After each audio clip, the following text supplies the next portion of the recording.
Praise the lord. దేవుని నామమునకు మహిమ కలుగునుగాక. మన తండ్రి అయిన దేవుని నుండి, కుమారుడైన యేసు క్రీస్తు నుండి, ఆదరణకర్త అయిన పరిశుద్ధాత్మ నుండి కృపయు సమాధానమును నెమ్మదియు శాంతియు మీకును మీ కుటుంబములకును సమృద్ధిగా కలుగునుగాక. ఆమేన్. దయచేసి ఈ దినము పరిశుద్ధ లేఖనార్థమై సామెతల గ్రంథము 16వ అధ్యాయము 7వ వచనాన్ని మనం ధ్యానం చేద్దాం. ఒకని ప్రవర్తన యెహోవాకు ప్రీతికరమగునప్పుడు ఆయన వాని శత్రువులను సహా వానికి మిత్రులనుగా చేయును. దేవునికి స్తోత్రం కలుగునుగాక. హల్లెలూయా.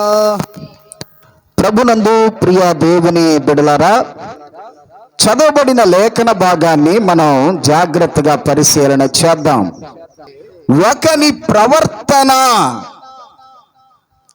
యెహోవాకు ప్రీతికరమగునప్పుడు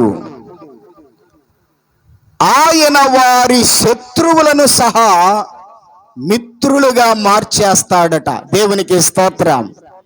ఎంత చక్కని మాట కదా, అవునా కదా? అందరు చెప్పాలి. ఏంటంట? ఒకని ప్రవర్తన, ఇంక్లూడింగ్ నా ప్రవర్తన. మీకు అర్థమవడానికి, నా ప్రవర్తన యెహోవాకు ప్రీతికరమగునప్పుడు, లేకపోతే నీ ప్రవర్తన యెహోవాకు ప్రీతికరమగునప్పుడు ఉన్న శత్రువులందరినీ దేవుడు ఏం చేస్తాడట? మిత్రులుగా చేసి పడేస్తాడంట. చప్పలు కొడితే దేవునికి స్తోత్రం చెప్పండి. హల్లెలూయా, హల్లెలూయా. ఇప్పుడు నాకు ఒక ప్రశ్న, మన ప్రవర్తన యెహోవా ఎదుట ప్రీతికరముగా ఉందా అనేది నా ప్రశ్న. అర్థమవుతుందని నేను చెప్పే మాట. ఇప్పుడు మన ప్రవర్తన యెహోవాకు ప్రీతికరముగా ఉందా? ప్రీతికరము మీన్స్ అంటే అర్థం యెహోవాకు ఇష్టంగా ఉందా అనేది నా ప్రశ్న. ఉందంటారా? చెప్పండి. నీ ప్రవర్తన భూలోకములో, లేకపోతే నా ప్రవర్తన భూలోకములో ఇదిగో ఇష్టంగా ఉందా అనంటే, మన ప్రవర్తనను మనం గనక లెక్క చూసుకుంటే, మన ప్రవర్తనను గనక మనం ఈ లోకములో టాలీ చేసుకుంటే, మన ప్రవర్తనను గనక ఈ లోకములో గనక మనము ఒక్కసారి వెనక్కి తిరిగి చూసుకుంటే, ఇదిగో లోకములో ఉన్నప్పుడు ఒకలాగా ఉండి, ఇదిగో దేవునిలో వచ్చినప్పుడు కూడా ఒకే రీతిగా ఉంటూనే ఉంది. అవునా కాదంటారా? చెప్పరే. అట్టాగుందా లేదా? ఏమన్నా మార్పు చెందామా మనం? ఇంక్లూడింగ్ నాతో కూడా నేను అంటున్నా, మన ప్రవర్తనలో మార్పు కనబడుతుందా? చెప్పాలి. లేదు. ఎందుకంటే చూపు ద్వారా ప్రవర్తన సరిలేదు, ఎందుకంటే నడక ద్వారా ప్రవర్తన సరిలేదు, ఎందుకంటే ఆలోచన ద్వారా ప్రవర్తన సరిలేదు. మన ప్రవర్తన సరిలేనప్పుడు దేవుడు మన ప్రవర్తనను చూసి ఏం చేస్తున్నాడు చెప్పండి? చెప్పాలి. సంతోషపడుతున్నారు అంటారా? మరి ఏం చేస్తున్నాడు ఆయన? మన ప్రవర్తనను చూచి ఆయన దిగులు చెందుతూ ఉన్నాడు. మన ప్రవర్తనను చూచి ఆయన వేదన పడుచున్నాడు. ఎందుకంటే నేను ఎంతగానో ఇష్టపడిన నా బిడ్డలు, నేను ఎంతో నమ్మి వారికి రక్షణ ఇచ్చిన నా బిడ్డలు ఇంకా వారి ప్రవర్తన లోకానుసారంగా, ఇంకా వారి ప్రవర్తన ఇదిగో లోక చిత్తానుసారంగా అలాగే ఉంది అని ప్రభు దిగులు పడుతున్నాడు. దేవునికి స్తోత్రం. హల్లెలూయా. మరి ఏం చేయాలంటారు మనం? చెప్పాలి. ఏం చేయాలంటారు? మన ప్రవర్తనను ఏం చేయాలంటారు? బండకేసి ఉతుకుదామా? చెప్పాలి. శాఖల రేవు మీద వేసి ఉతుకుదామా మన ప్రవర్తనని? మరేం చేద్దాం? ఏం మాట్లాడతలే మీరు? మనం జాగ్రత్తగా గమనిస్తే మన ప్రవర్తన యెహోవాకు ప్రీతికరం అవ్వాలి. ప్రీతికరం అవ్వాలంటే మనం ఏం చేయాలి? మనం మన ప్రవర్తన ఎప్పటికప్పుడే సరిదిద్దుకోవటం నేర్చుకోవాలి. దేవునికి స్తోత్రం కలుగును గాక. హల్లెలూయా. అర్థమవుతుందండి? మన ప్రవర్తన ఎప్పటికప్పుడే సరిదిద్దుకోవాలి. మన ప్రవర్తనలో రోజు రోజు కూడా ఏదొక మార్పు ఉంటానే ఉంటుంది. అందుకని ఆయన అంటాడు, దేవునికి మహిమకరంగా ఉండాలి మన ప్రవర్తనను బట్టి. దేవునికి ఆశీర్వాదకరంగా ఉండాలి మన ప్రవర్తనను బట్టి.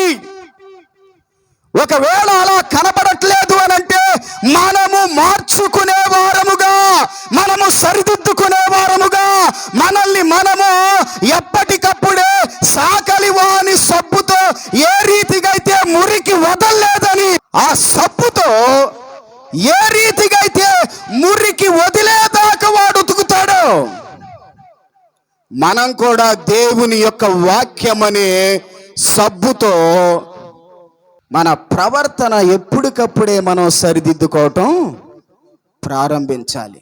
నీవు నేను మన ప్రవర్తనను ఎప్పటికప్పుడే యెహోవాకు ప్రీతికరముగా ఉందా లేదా అని మనం ఏం చేయాలి? చెప్పండి. సరిచూసుకోవాలి, సరిదిద్దుకోవాలి. అప్పుడే దేవుడు మనల్ని ఇష్టపడతాడు. అప్పుడే దేవుడు మనల్ని మెచ్చుతాడు. అప్పుడే దేవుడు మనల్ని మెచ్చడమే కాక మన ప్రవర్తనను బట్టి మన శత్రువుల యొక్క ప్రవర్తనను కూడా మార్చేసి దేవుడట మన శత్రువులను ఏం చేస్తానన్నాడు? మిత్రులుగా మార్చేస్తాడట. దేవునికి స్తోత్రం కలుగును గాక. ఒక వాక్యాన్ని మనం చదువుకుందాం. హెబ్రీలకు రాసిన పత్రిక 13వ అధ్యాయం 20-21 వచనాలు మనం ధ్యానం చేద్దాం. గొర్రెల గొప్ప కాపరి అయిన యేసు అను మన ప్రభువును నిత్యమైన నిబంధన సంబంధమగు రక్తమును బట్టి మృతులలో నుండి లేపిన సమాధానకర్తయగు దేవుడు యేసుక్రీస్తు ద్వారా తన దృష్టికి అనుకూలమైన దానిని మనలో జరిగించుచు ప్రతి మంచి విషయంలోనూ తన చిత్త ప్రకారము చేయుటకు మిమ్మును సిద్ధపరుచునుగాక. దేవునికి స్తోత్రం. హల్లెలూయా. మన ప్రవర్తన ఆయన చిత్త ప్రకారంగా జరిగించేటట్లుండాలట. దేవునికి స్తోత్రం. ఎంతమంది చేస్తున్నారు? ఆయన చిత్త ప్రకారంగా ఎంతమంది నడుస్తున్నారు? చెప్పండి. వాక్యం అంటే ప్రజలకు భయం ఉందా? చెప్పాలి. వాక్యం అంటే ప్రజలకు భయం ఉందా? దైవజనుడంటే ప్రజలకు భయం ఉందా? లేదు. మరి ఇంకెక్కడ మనం ఆయన ప్రవర్తనకు ఇష్టంగా చేస్తున్నాం? చెప్పాలి. దేవునికి స్తోత్రం కలుగునుగాక. ఏం చేయాలి మనం? ఈ లోకంలో ఆయన చిత్త ప్రకారంగా మన ప్రవర్తనను గనక చేస్తే, మన ప్రవర్తనను మెచ్చి ఆయన మన శత్రువుల యొక్క ప్రవర్తనను ఏం చేస్తాడట? స్నేహితులుగా మార్చేస్తాడట. అంటే స్నేహితులు మిత్రులుగా మార్చబడాలంటే ఏంటి? మన ప్రవర్తనే వారికి ఆదర్శంగా ఉండాలట. దేవునికి స్తోత్రం. మనకి ఎంతమంది స్నేహితులు ఉన్నారు భూలోకంలో? చెప్పండి. ఉన్నారు లేదా స్నేహితులు? ఆడవాళ్ళకి స్నేహితులు ఉంటారు, మగవాళ్ళకి స్నేహితులు ఉంటారు, ముసలోళ్ళకి స్నేహితులు ఉంటారు, ముక్కోళ్ళకి స్నేహితులు ఉంటారు. అందరికీ స్నేహితులు ఉంటారు. స్నేహితులు లేకుండా ఏం మానరు. ఎవరొకరు ఆత్మీయతలో స్నేహితులు ఉంటారు, లోకానుసారంగా అంతమంది స్నేహితులను ఉంటారు. మరి ఆ స్నేహితుల మధ్యలో మన యొక్క ప్రవర్తన వారి ఎదుట, వారి కళ్ళ ఎదుట దేవుని యొక్క ఆధ్యాత్మికమైన ప్రవర్తనగా ఒకవేళ ఉన్నట్లయితే ఏనాడన్న నువ్వు అక్కడ కనపరిచావా? దేవునికి స్తోత్రం కలుగును గాక. నీ ప్రవర్తనను బట్టి నీ స్నేహితులు మార్చబడ్డారా? నీ ప్రవర్తనను బట్టి నీ స్నేహితులు, నా ప్రియ దేవుని బిడ్డలారా, నీ ప్రవర్తనను చూసి నీ స్నేహితులు మెచ్చుకున్నారా అని అంటే, మన ప్రవర్తనకి స్నేహితులు కాదు కదా, చెత్త పరక కూడా వంగట్ల. ఈ లోకంలో ప్రవర్తన చాలా అవసరం. ఏ ప్రవర్తన భూలోకములో చాలా అవసరం అని అంటే, కొంతమంది ఈజీగా చెప్పే మాట ఏంటంటే, మంచి ప్రవర్తన అండి అని చెప్పేస్తారు. కరెక్టే, కాదంటలా. కానీ ఆ మంచి ప్రవర్తన దేవుని దై ఉండాలి. దేవునికి స్తోత్రం. హల్లెలూయా. ఏమన్నాడు ఇక్కడ హెబ్రీయులకు రాసిన పత్రికలో? యేసుక్రీస్తు ద్వారా తన దృష్టికి అనుకూలమైన దానిని మనలో జరిగించుచు. ఎవరి దృష్టికి అనుకూలమైంది? ఆయన దృష్టికి అనుకూలమైన దానిని మనలో జరిగించు నిమిత్తమై ఆయన చిత్త ప్రకారం చేయుటకు మిమ్ములను సిద్ధపరచునుగాక అన్నాడు. దేవునికి స్తోత్రం. ఇప్పుడు మనం ఎవరి చిత్తాన్ని జరిగించాలి? దేవుని చిత్తాన్ని జరిగించాలి.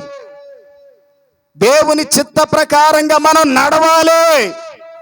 దేవుని చిత్త ప్రకారంగా ఇదిగో మనం ఆధ్యాత్మికంగా ఎదగాలి.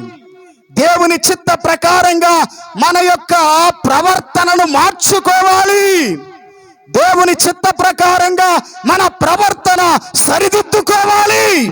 దేవుని చిత్త ప్రకారంగా మన ప్రవర్తన మార్చబడాలి అనంటే, మనకున్న ప్రవర్తన ఇప్పుడున్న ప్రవర్తనతో టాలీ చేయాలి. దేవునికి స్తోత్రం.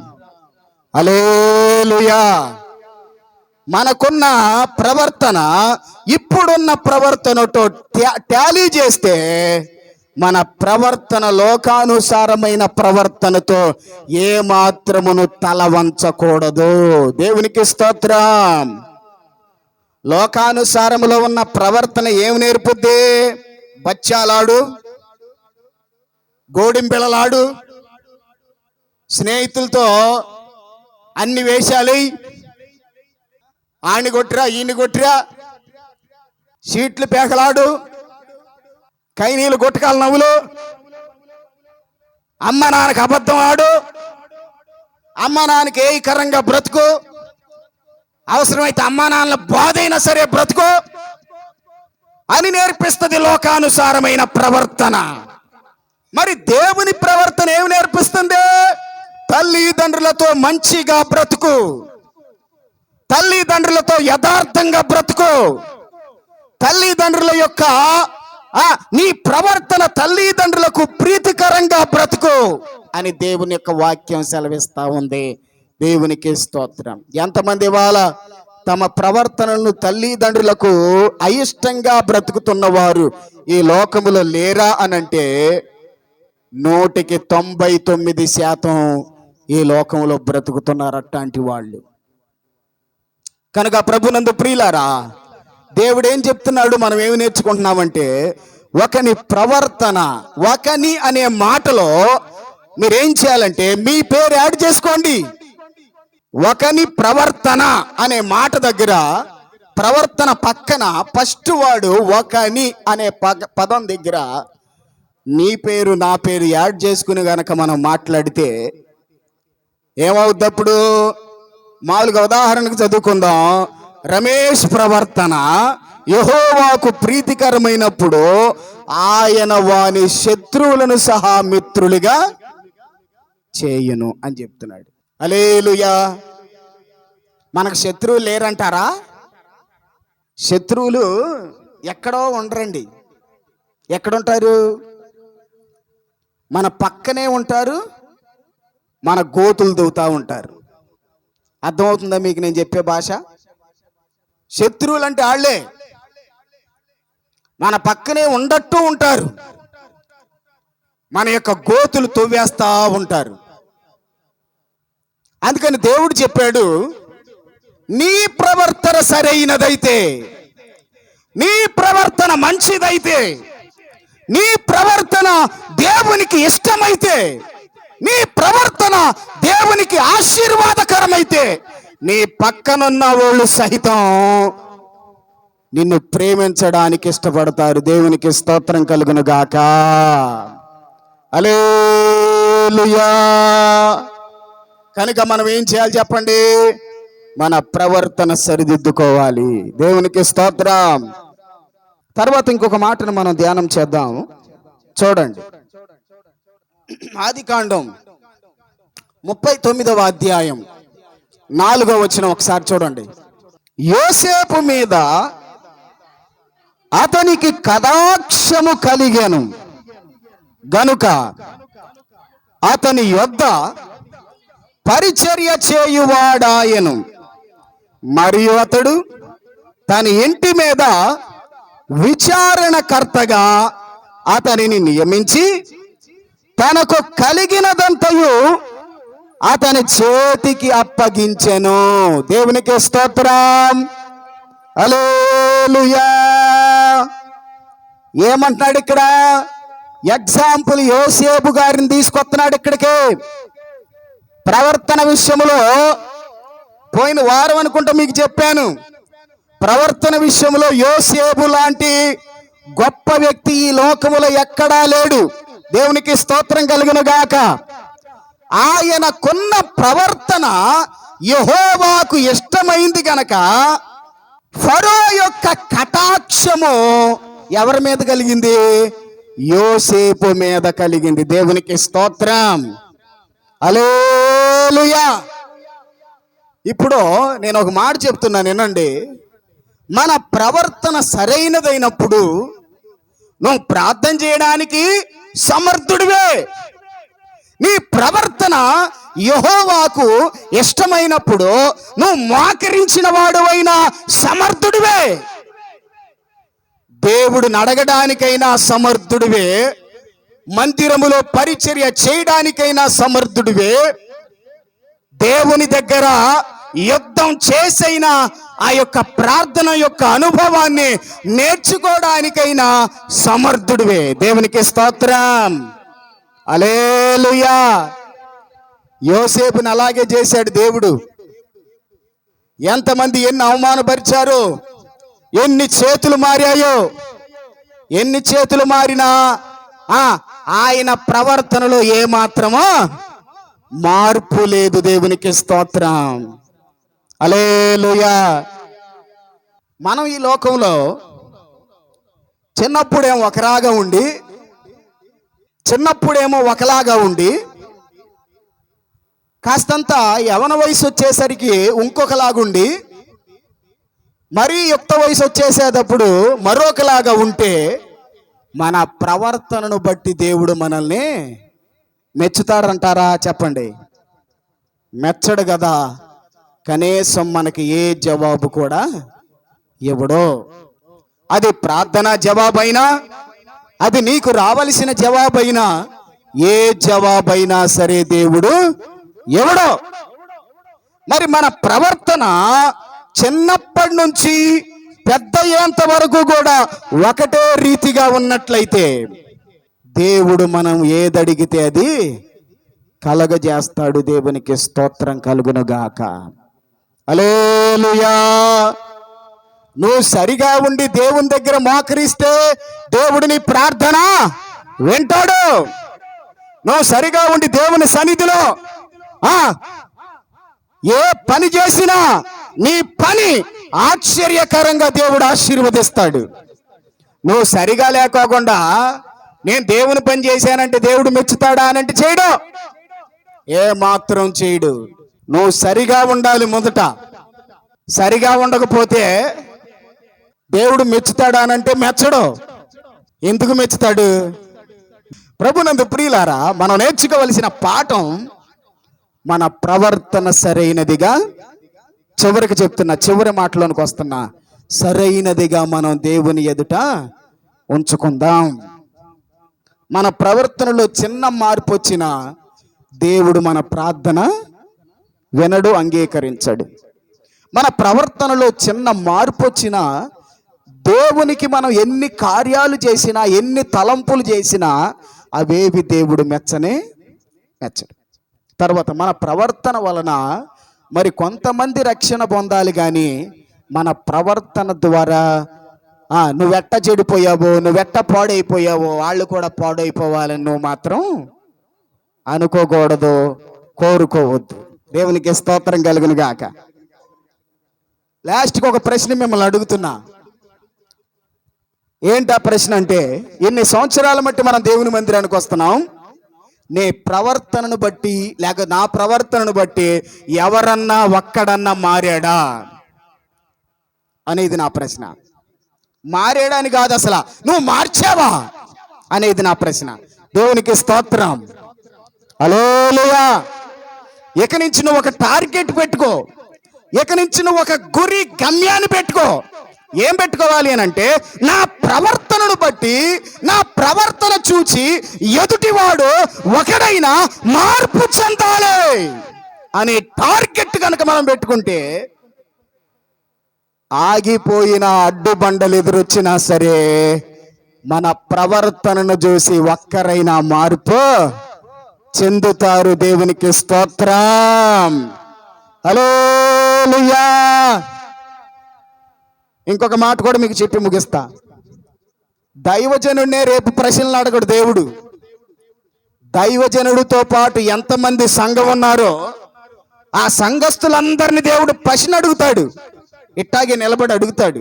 ఏమని అడుగుతాడంటే, దైవజనుడు గొంతు దించుకొని రెక్కలు ముక్కలు చేసుకొని అంత అరిసి అరిసి మీకు దేవుని యొక్క వాక్యాన్ని ప్రకటించాడు కదా, మీరు ఎంతమందికి దేవుని యొక్క వాక్యాన్ని ప్రకటించారు అని నేను అడగట్లేదు, కానీ నీ ప్రవర్తనను బట్టి నువ్వు ఎంతమందిని మార్చావని అడుగుతాడు. దేవునికి స్తోత్రం. అప్పుడు నువ్వేం చెప్తా సమాధానం?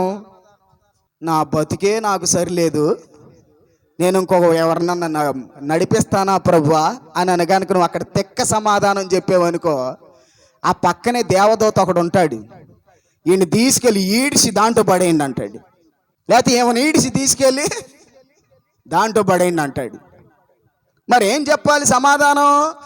ప్రభునందు ప్రియులారా, నేను ఎందుకు చెప్తున్నానంటే, మనం ఈ లోక యాత్ర ముగించిన తర్వాత దేవుడు ఖచ్చితంగా మనల్ని ఒక ప్రశ్న అడుగుతాడు.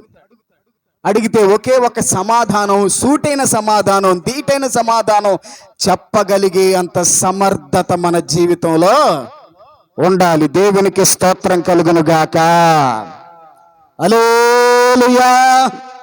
కాబట్టి ప్రభునందు ప్రియులారా, మన ప్రవర్తనను బట్టి దేవుడు శత్రువులను సహా మిత్రులుగా చేస్తానని వాగ్దానం చేశాడు.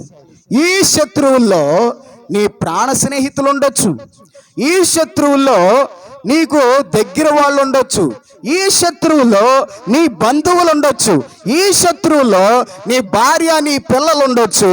వారందరినీ దేవుడు మార్చి పడేస్తానని వాగ్దానం చేశాడు. దేవునికి స్తోత్రం. హల్లెలూయా. మరేం చేయాలి మనం? మన ప్రవర్తనను బట్టి మన కుటుంబీకులు కూడా మార్చబడే అంతగా మన ప్రవర్తన సరిదిద్దుకోవాలి. ఒకవేళ తెలుసో తెలియకో ఏ పనైనా లోకానుసారంగా చేసేసేవేమో, అది తాగుడైనా, అది వ్యసనమైనా, అది అతిక్రమాలైనా, అవి ఏదైనా తెలుసో తెలియకో చేసేసి పడేస్తున్నావేమో, వాటన్నిటిని పక్కన పెట్టి ఇక మీదటైనా నీ ప్రవర్తన సరిదిద్దుకొని, నీ ప్రవర్తనను చూసి నీ భార్య, నీ బిడ్డలు, నీ పిల్లలు, నీ రక్త సంబంధులు, నీ కుటుంబీకులు అందరూ కూడా దేవుని సన్నిధిలోనికి నడిపించబడగలిగిన సమర్థత, సత్తువ నీ ఒక్కడికే ఉంది. దేవునికి స్తోత్రం. హల్లెలూయా. ఎలా మారుతారు వాళ్ళు? ఎలా మారుతారు వాళ్ళు? మనంతటిగా మనం చెప్తే వాళ్ళు మారరు. ఉదాహరణకు నేను చెప్తున్నా, ఊరినే మా ఇంట్లో కొరకు నేను చెప్తున్నా, మా వాళ్ళందరూ రక్షణ పొందారు, తర్వాత సంగతి మీకు అర్థం అవడానికి చెప్తున్నా. ఒకవేళ ఇక మీదటైనా నేను ఉదాహరణ చెప్తున్నా మీకు అర్థం అవడానికి, నన్ను నేను సరిదిద్దుకొని నేను గనక పవిత్రంగా నడుస్తూ యథార్థంగా దేవుని సన్నిధిలో ఉంటూ, యథార్థంగా దేవుని సన్నిధిలో ప్రార్థన చేస్తూ, యథార్థంగా దేవుని సన్నిధిలో నేను మోకరిస్తూ ఈ లోక యాత్ర నేను చేస్తున్నప్పుడు నా కుటుంబీకులు నా ప్రవర్తన గమనిస్తూ ఉండగా, నా కుటుంబీకులు నా ప్రవర్తన చూసి మేము కూడా బాప్తిస్మం, మేము కూడా రక్షణ, మేము కూడా దేవుని సన్నిధికి నడిపించబడతాం, మేము కూడా వస్తామయ్యా, మేము కూడా ప్రార్థన చేస్తామయ్యా, మేము కూడా భక్తి చేస్తామయ్యా అనేటట్లుండాలి మన భక్తి. దేవునికి స్తోత్రం కలుగును గాక. హల్లెలూయా. ఏదైనా వాక్యం మీకు అర్థమైంది అనుకుంటున్నా? దేవుడి మాటలు, తన పరిశుద్ధ మాటలు తన వెనుకలో దీవించి ఆశీర్వదించును గాక. ఆమేన్.